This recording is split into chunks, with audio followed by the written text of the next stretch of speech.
Hello, I am Amelia Dimoldenberg and I'm thrilled to be here. It's fab, it smells great. I was wondering what it was going to smell like and it smells good. It smells like movies. Fish tank. Fish tank, I've got to represent the Brits, here I am. Andrea Arnold, wow, what an amazing director. I love so much of her work. And Fish Tank is such a brilliant film. I love the fact, like the story behind the casting of this, that they just saw the lead actress I think it was just on the street or at a train station. And yeah, so I know that that's a through line of her work, of Andrea Arnold's work, that a lot of her cast, a street cast. So I'm excited to rewatch that. The Beatles, Hard Day's Night.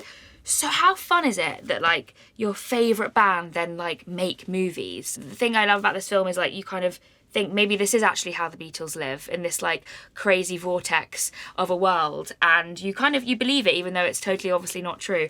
And the other reason I love this movie is it because I feel like it's the influence for one of my other favourite movies, which is Spice World. I think more pop stars and more bands should be making movies. I'm going to put that out there. Why not?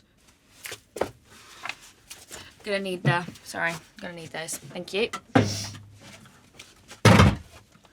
12 Angry Men, one of the greatest movies of all time.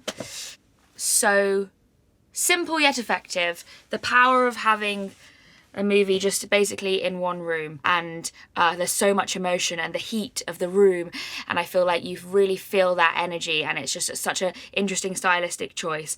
So yes, 12 Angry Men. What else do we have? All That Jazz. I thought that was where the song was from. All That Jazz. It's not.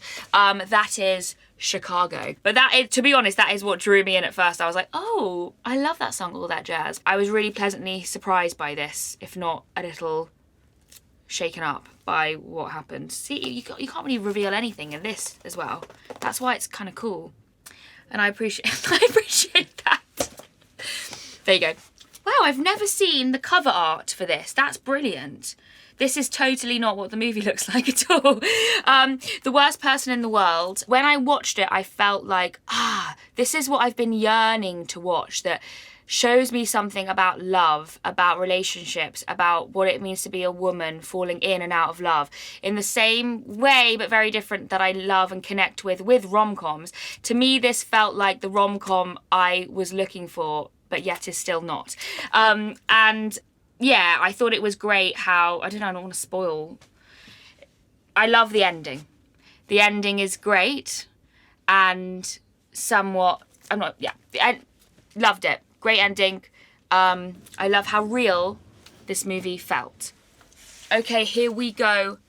She's into French cinema now. She's sophisticated. Portrait of a Lady on Fire. The thing that really draws me into cinema is just the chemistry between actors. That's actually also what I'm trying to do with my own work on Chicken Shop Day, is I'm all about the chemistry, creating chemistry, and like that's what I think people really connect to in my work, and that's what I connect to in other people's work.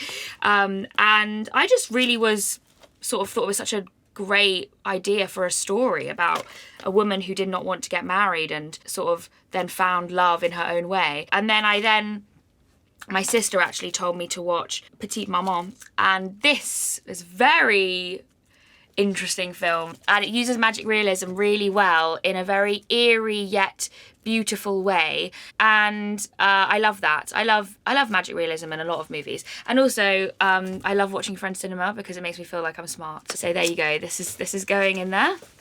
So I'm going in with another film I've never heard of before until my sister told me about Girlfriends. She was like, if you need to watch Girlfriends because you love Frances Ha. And I love Frances Ha is one of my favourite films ever. Love Greta Gerwig just as much as a performer as I do it as a director. And apparently this film is one of the influences of Frances Ha. So I can't wait to watch this. Oh, and it's a female director. Even better. God, look at me go. Am I going to be able to take all these back to London? Oh well, I'm going to buy new luggage for all the Blu-rays and DVDs.